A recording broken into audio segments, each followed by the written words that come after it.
In Lawrence, Kansas, for example, we have a masjid with a nice, big, expansive prayer area for the men, with beautiful lighting, and brand new doors, wonderful windows have been constructed. It used to be a church and a school, and they did a beautiful job in the men's prayer area. But the women's prayer area, you have to go up 2 or 3 flights of stairs. I can't remember because I've never been there.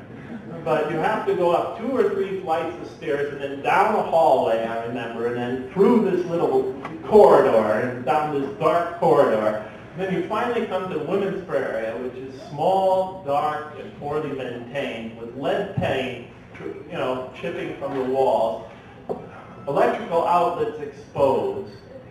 The ladies have been complaining about the condition of the place. The paint is old, the carpet smells, the ventilation is poor, and nothing's being done about it. We've got fundraisers to renovate the mosque, and so far around $60,000, $70,000, $80,000 has been raised, but you know where all that money has gone. To renovating the men's area. Not a dime has been spent on the women's area yet. It's amazing. And I used to pray with my daughters every night in the masjid, my 3 daughters. They were little, of course, so it didn't attract much attention, but Jamila would be the oldest. She was 3 or 4 in Lawrence at the time, and she'd be scampering around all over the place exploring. And Sarah would be clinging to my pants. In fact, and it was too small, so I'd be holding her in my arms. But it was a beautiful, beautiful experience. As the years went by, that became our nightly routine. Of course, I bribed them a little. I always took them out for ice cream after or something. But I really think they loved going to the masjid almost as much as I did, and almost as much as I loved having them there. But as they got older, some of the rumors started to fly, and people used to make hints, and tell me, they're getting old, Jeff. They should be praying upstairs in the dungeon. Well, they didn't call it the dungeon. But the point is that little by little, my daughters started to get. I used to try to protect them from that, because of course, during the time of the Prophet, peace be upon him, the women used to pray in the same courtyard as the men in Medina. And there were no barriers or separations or things like that. So I didn't feel the need to have them go somewhere else. They got older, they just prayed at their little line of 3. They enjoyed it, but there were the stares, there were the uncomfortable glances, there were the remarks to my wife sent through other women, and so forth and so on. They got, little by little, they got to know about it, and they gave the ladies' prayer area a try. But going back up there in the dark at night through the hallways, alone in that dark and dingy area, it wasn't very comforting to them, and it destroyed the whole experience. But the long and the short of it is my children haven't been to the masjid to pray in about 8 years. I'm not saying they're not Muslims, but I've come to realize that most likely their experience of Islam in America is going to be very different from mine. My experience has always been a community experience. It's an experience of faith community. Their experience is going to be one of practicing Islam in virtual isolation. And I wonder what their how that's going to affect everything. Their whole life, their future, their commitment to the faith, their children, links to the religion. It's a big issue. The young people also shared with me that women are denied positions of leadership in most communities in America. It's not everywhere, but in many communities it's true. I went to a community in New Jersey not just long ago. I said, do you know that 4 or 5 years ago I came to a community and they wouldn't allow women to vote in the elections, community elections? And then like 15 ladies raised their hands in the audience. We can't vote in our election. It still happens to this day. Women are denied positions on boards of directors or executive committees in their communities. And women converts, I'm trying to rush through some of these, the most visible group of converts to Islam in America, claim, I don't know if this is true, I'm not part of the women's group.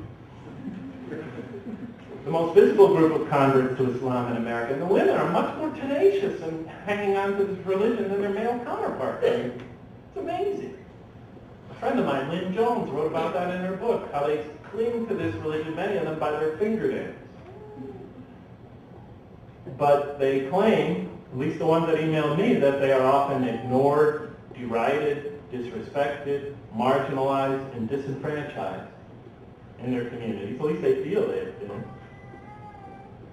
They claim they're treated like less than second-class citizens in their own countries. And, of course, that hurts. It doesn't help. That's your faith experience. You have to contend with that. Now, the situation is more complicated than that. Because after I wrote my book, I heard from Muslim ladies that were born overseas. They said, no, that's not the problem. The problem is that the men respect the lady converts more than they do the immigrant Muslim ladies, and there's resentment forming and things like that. Maybe all that is true. I don't know what the complexities of it is or the dynamics, but when you have these sort of problems, you have problems. Because if the ladies don't come to the mosque, then the children won't come to the mosque. And if the children don't come to the mosque, you're going to have a hard time getting them connected to it when they're not children anymore. Now, if you want to get your children in the mosque, if you have any hopes of having them form a viable, heartfelt connection to the mosque, you have to start early. The ladies don't come to the mosque, most of the children will come. A lot of them described in their communities what they call the status ladder. A lot of the ladies described it this way. In every Muslim community, you have two ladders. There's the men's ladder, and status is sort of determined by a number of things, but mostly they said ethnicity. So if Muslims come from male Muslims come from one background, they're at the top of the ladder. By the way, they said blonde-haired, blue-eyed, white American converts are immediately pushed to the top. Unless they sort of rock the boat and start questioning things, then they fall down the ladder. But then after that, a certain ethnicities, then you have this, and they sort of go down the ladder. But then at the bottom of the ladder, then you have the women's ladder begin. And they say that the women's ladder also has these ethnic sort of divisions, but it also has this kind of division that a woman's credibility, Muslim credibility, is sort of inversely proportional to how long she has lived in the United States. Inversely proportional, you know what I mean? So that the shorter the lady has lived here, the more credibility she has, more respect she has. So those that just got off the plane, maximum Islamic respect. People look to her for, she's untainted by the Western society. And then those who have lived longer, a little less, and then longer and longer, and then down towards the bottom of the ladder, then comes the next generation. And then below the next generation comes the converts. At least that's the way the ladies perceive it. I don't know if it is true. I don't know if it is true. Like I said, I've never been a part of the ladies' community in my community. But if that is the perception, then there's a major problem. There needs to be addressed. I could go on and talk about the issues that were presented to me about women, but for the lack of time, I'm going to move ahead.